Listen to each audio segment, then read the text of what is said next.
Hey guys, मैं अनुरोध गोस्वामी आपका अपने channel Goswami GS and maths classes में आपका स्वागत करता हूं। आज मैं आपको चैप्टर नंबर 1 श्रम विभाजन और जाति प्रथा के क्वेश्चन आंसर को सॉल्व कराऊंगा। पिछले 2 वीडियो में मैंने इसके लाइन बाय लाइन रीडिंग और ऑब्जेक्टिव क्वेश्चन को डिस्कस कर दिया है। तो और ये आप लोगों की एकदम साधारण भाषा मैं लेकर आया हूँ, ताकि आप एक बार इसे पढ़ लोगे तो याद हो जाएगा।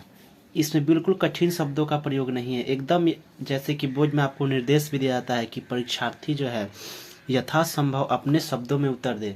तो इसमें आप देख पा रहे होंगे कि एक भी शब्द लैंग्वेज हार्ड नहीं है। तो चलिए इसके पहले क्वेश्चन को शुरू करते हैं। आपसे पहला क्वेश्चन पूछा जाता है कि लेखक किस विडंबना की बात करते हैं, विडंबना का स्वरूप क्या है। एकदम हैंड रिटन नोट्स है। तो चलिए इसको देखते हैं। लेखक जातिवाद की विडंबना की बात करते हैं, क्योंकि विडंबना का स्वरूप यह होता है कि यह व्यक्ति के इच्छित पेशे चुनने की अनुमति न देकर जीवन भर एक ही पेशे में बांध देती है, चाहे उस पेशे के कारण व्यक्ति भूखे ही क्यों न मर जाए, और मजबूरी बस अपने पैतृक पेशे को आगे बढ़ाने के लिए वह मजबूर रहता है। यानी कहने का मतलब है कि यहाँ लेखक विडंबना यानी उपहास की बात करते हैं। वह उपहास कैसा है? जाति प्रथा जातिवाद की है। कि इसमें क्या होता है कि व्यक्ति जो है कि एक ही पेशे में बंद कर, चाहे वह पेशा उसके लिए हितकर हो या ना हो, लाभप्रद हो या ना हो, वह उसी को करने के लिए और अपने पैतृक पेशे को आगे बढ़ाने के लिए मजबूरी हो जाता है। नतीजा यह होता है कि उसे मजबूरी बस अपने पेशे को आगे बढ़ाना पड़ता है। तो चलिए इसके कुछ कारण भी होते हैं जो कि और क्वेश्चन में आपको देखने को मिलेंगे। तो यह रहा एकदम शॉर्ट में आंसर इसका। चलिए क्वेश्चन नंबर दूसरा को देखते हैं। क्वेश्चन नंबर 2 है कि जातिवाद के जो पोषक है, यानी जातिवाद को जो मानते हैं, उसके पक्ष में, जाति प्रथा के पक्ष में क्या तर्क देते हैं। तो जातिवाद के पोषक है, उसके पक्ष में यह तर्क देते हैं कि आधुनिक सभ्य समाज कार्य कुशलता के लिए श्रम विभाजन को आवश्यक मानता है। यानी कुछ व्यक्तियों का यह मानना है कि समाज में जाति प्रथा का होना आवश्यक है, क्योंकि जाति प्रथा श्रम विभाजन का ही दूसरा रूप है, वो यह मानते हैं। लेकिन इसमें और ये कहते हैं कि इसमें जाति प्रथा जो है वह समाज में होना चाहिए, अतः इसमें कोई बुराई नहीं है। लेकिन यह श्रम विभाजन, लेकिन इसकी कुप्रथाएं भी आपको देखने की मिलती है, क्योंकि यह श्रम विभाजन के साथ साथ क्या करता है, श्रमिकों का भी विभाजन कर समाज में उच्च नीच की भावना पैदा करता है, उच्च अमीरी और गरीबी की भावनाएं पैदा करता है, और अमीरी और गरीबी के बीच एक चौड़ी खाई बन जाता है। नतीजा यह होता है कि उच्च वर्ग के लोग निम्न वर्ग को एकदम निम्न दृष्टि से देखते हैं, और इसके पक्ष में जो इसके पोषक मतलब जातिवाद के जो पोषक है उसके पक्ष में देते हैं। तो कहीं ना कहीं व्यक्ति के क्या होता है, बेरोजगारी का एक कारण भी बनता है। तो आप देखिए इसके क्वेश्चन का आंसर मैंने इसको अच्छे से आपको समझा भी दिया है। तो यह रहा सेकेंड क्वेश्चन। थर्ड क्वेश्चन है कि जातिवाद के पक्ष में दिए गए तर्कों पर लेखक की प्रमुख आपत्तियां क्या है। तो जातिवाद के पक्ष में दिए गए तर्कों पर लेखक की प्रमुख आपत्तियां यह है कि जाति प्रथा श्रम विभाजन के साथ साथ क्या करता है, श्रमिकों यानी मजदूरों का भी विभाजन करता है। श्रम विभाजन निश्चय ही हो सकता है कि यह क्या है, सब समाज की एक आवश्यकता है, लेकिन यह काम करने के आधार पर क्या होता है कि विभाजित वर्गों में उच्च नीच की भावना यानी दरार का काम करती है, जो कि विश्व के किसी भी समाज में आपको यह देखने को नहीं मिलता है। जाति प्रथा से क्या होता है, व्यक्ति के मन में एक दूसरे के प्रति उच्च नीच की भावना होती है। इसको मैं एक्सप्लेन करूँ तो देखो इससे यही पता चलेगा कि विभाजित वर्गों में एक दूसरे क्या होता है कि समाज के उच्च वर्ग के जो व्यक्ति और निम्न वर्ग को हमेशा निम्न दृष्टि से देखते हैं, जैसे कि इनका जो काम है वही इनको करना पड़ता है। तो लेकिन ऐसी भावनाएं विश्व के किसी भी समाज में आपको देखने को नहीं मिलती है। चलिए क्वेश्चन नंबर 4 को देखते हैं। क्वेश्चन नंबर 4 यह है कि जाति भारतीय समाज में श्रम विभाजन का स्वाभाविक रूप क्यों नहीं कही जा सकती।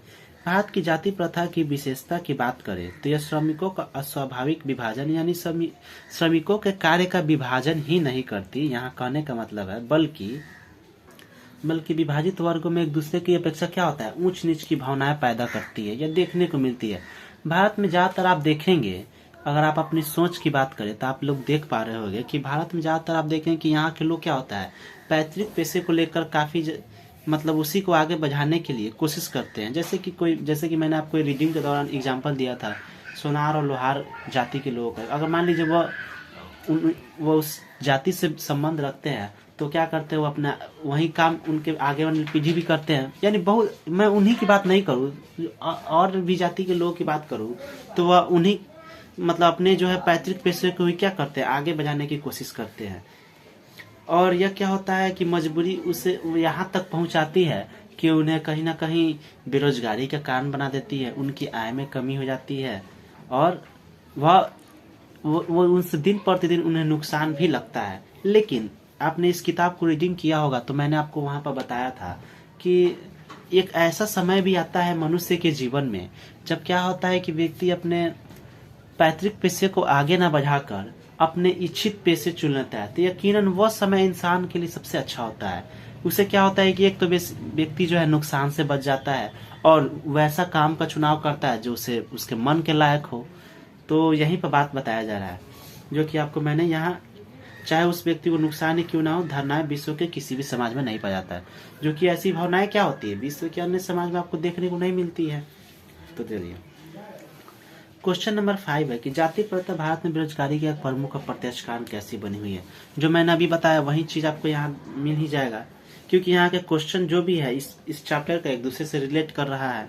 देखिए, तो जाति प्रथा भारत में बेरोजगारी का प्रमुख और प्रत्यक्ष कारण बनी हुई, क्योंकि इसमें व्यक्ति को अपने पेशे की चुनने की अनुमति नहीं होती। ये बात बिल्कुल सही है। और अपने पूर्वजों द्वारा जारी यानी अपने विरासत में मिले हुए पेशे को क्या करते हैं, आगे बढ़ाते हैं, चाहे उसमें वो कार्य कुशल हो ना हो, पेशे की वजह से उसे भूखे ही क्यों ना मरना पड़े। उसके अलावा श्रम विभाजन के साथ साथ श्रमिकों का विभाजन कर क्या होता है, समाज में जातीयता का क्या करता है, प्रसार करता है। जैसे कि मैंने अभी बताया, इससे क्या होता है कि व्यक्ति मनपसंद पेशा न चुनकर मतलब मन के मुताबिक वह पेशे को चुनाव ना करके क्या करता है कि उसे अपने पैतृक पेशे को आगे बढ़ाना पड़ता है।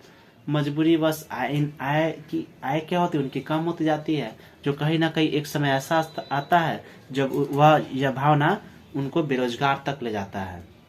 तब उस समय उनके पास कोई काम नहीं होता है, तो मजबूरी बस व्यक्ति क्या करता है, अन्य पेशे की ओर चला जाता है।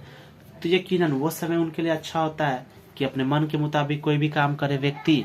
आप ही लोग बताइए, अगर कोई व्यक्ति आपको गर्भधारण से ही निश्चय आपके लिए निर्धारण कर दिया जाए कि आपको आगे चलकर यही काम करना है, तो आपको यह शोभनीय नहीं होगा, आपके लिए भी अच्छा नहीं होगा कि आप सोचिए कि नहीं हम पढ़ लिख कर कुछ अलग काम करेंगे।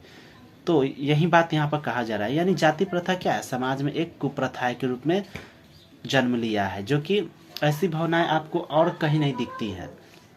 तो चलिए आगे देखते हैं क्वेश्चन नंबर 6 को। आपको कि क्या होता है, इससे व्यक्ति आलसी हो जाता है और उसके आय में कमी होती जाती है, और यह कमी आगे चलकर क्या होती है, बेरोजगारी का एक कारण बन जाती है, जैसे कि मैंने आपको बताया। अब क्वेश्चन नंबर 6 यह कहता है कि लेखक आज के उद्योगों में गरीबी और उत्पीड़न से बड़ी समस्या किसे मानता है और क्यों। लेखक आज के उद्योगों में गरीबी और उत्पीड़न से बड़ी समस्या जाति प्रथा को मानता है।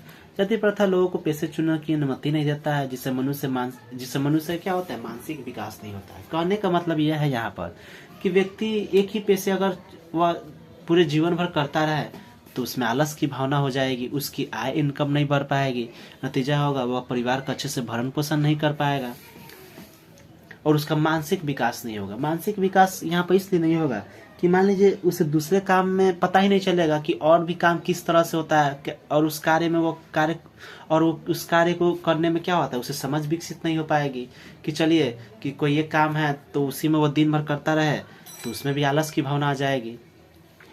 अब वहीं अगर वो व्यक्ति एक के अलावा दूसरा काम भी करता है तो वो अपनी इच्छा के अनुसार करेगा, नतीजा उसे काम में उससे जो है मन भी लगेगा और अपनी इच्छा अनुसार करेगा, तो क्या होगा कि उसकी आय इनकम बढ़ेगी, परिवार का भरण पोषण अच्छे से होगा। तो देखिए कारण कि उसका ध्यान अपने पैतृक पेशे से कहीं और लग जाता है यही।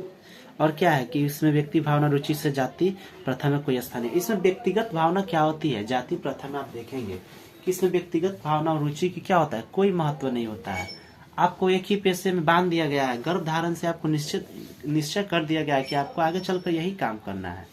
इससे क्या होता है कि मजबूरी बस वह काम करता है जहाँ काम में उसे मन भी नहीं लगता है, और काम करने की जो रेशियो होता है, दर होता है, वह क्या होता है, घटते जाता है, और यह इतना दर घट जाता है कि वह एक दिन बेरोजगारी का कारण बन जाता है समाज में, और कार्य कुशलता को बेहतर ढंग से नहीं समझ पाएगा। इससे क्या होता है, कार्य क्षमता में वृद्धि नहीं कर पाएगा। वो नए नए इनोवेटिव पर्सन नहीं बन पाएगा कि कोई काम कैसे होता है, उसकी सोच ही विकसित नहीं होगी कि एक मनुष्य एक के अलावा और काम भी कर सकता है, वो ऐसा सोच भी नहीं पाएगा। तो चलिए क्वेश्चन नंबर 7 को देखते हैं। कह रहा है क्वेश्चन नंबर 7 कि लेखक के पाठ में किन पहलुओं के जाति प्रथा को एक हानिकारक के प्रथा के रूप में दिखाया है।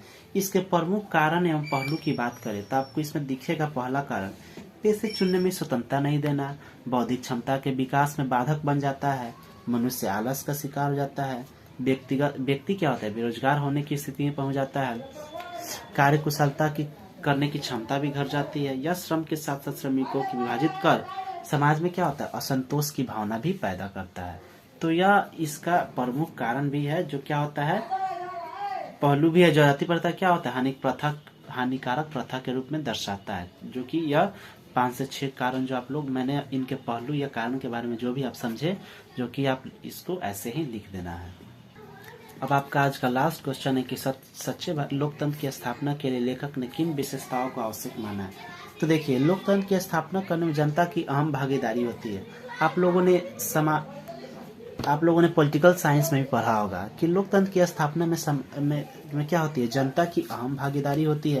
क्योंकि लोकतंत्र के केंद्र में ही क्या होती है, जनता होती है।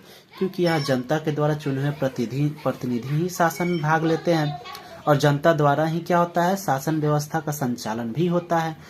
और एक जनता के बदौलत ही मतलब क्या होता है, सरकार रहता भी है और नहीं भी रहता है। इससे क्या होता है, और यहाँ समाज में भावनाएं, इससे क्या होता है कि समाज में स्वतंत्रता, समानता और भाईचारे की भावना होती है। एवं भाईचारे की भावना कैसी होनी चाहिए, तो दूध और पानी के मिश्रण के समान होनी चाहिए। कुछ विद्वानों ने लोकतंत्र के संबंध में अनेक तर्क दिए हैं, लेकिन उन सभी तर्कों में अमेरिका के भूतपूर्व राष्ट्रपति अब्राहम लिंकन का एक भूतपूर्व राष्ट्रपति, मैं आपको बता दूं, अब्राहम लिंकन जो कि क्या थे, अमेरिका के भूतपूर्व राष्ट्रपति थे। उन्होंने लोकतंत्र के संबंध में एक तर्क दिया है कि जो कि आप लोग बचपन से ही पढ़ते आ रहे हो। इतना चीज आपको लिख देना है कि लोकतंत्र जनता के लिए जनता द्वारा चुनी हुई शासन व्यवस्था होती है, अर्थात जिसके केंद्र में जनता हो वहीं पर लोकतंत्र अच्छी तरह से संभव है। अतः इतना बातें आप लिख दोगे, एकदम आपके अपने शब्दों में है, तो आपको 5 नंबर का क्वेश्चन होगा या 2 नंबर का होगा, उसमें उतना नंबर आपको मिल जाएगा। इसमें आप लोग बताइए जरा, इसमें मैंने एक भी हार्ड लैंग्वेज का प्रयोग नहीं किया है, एकदम इजी लैंग्वेज का हुआ है। तो hope you guys like this video आपको अच्छा लगे तो प्लीज लाइक, शेयर और हमारे channel Goswami GS and maths classes को सब्सक्राइब कर दीजिए, ताकि मैं ऐसे ही वीडियो आपके लिए लाता रहूं। और 10th और 12th का मैं बैच स्टार्ट किया हूं, तो आपके लिए हमेशा मैं मेहनत करते रहा हूं। तो आप भी क्या हमारे चैनल को सब्सक्राइब कर दीजिए और यहीं पर बने रहिए।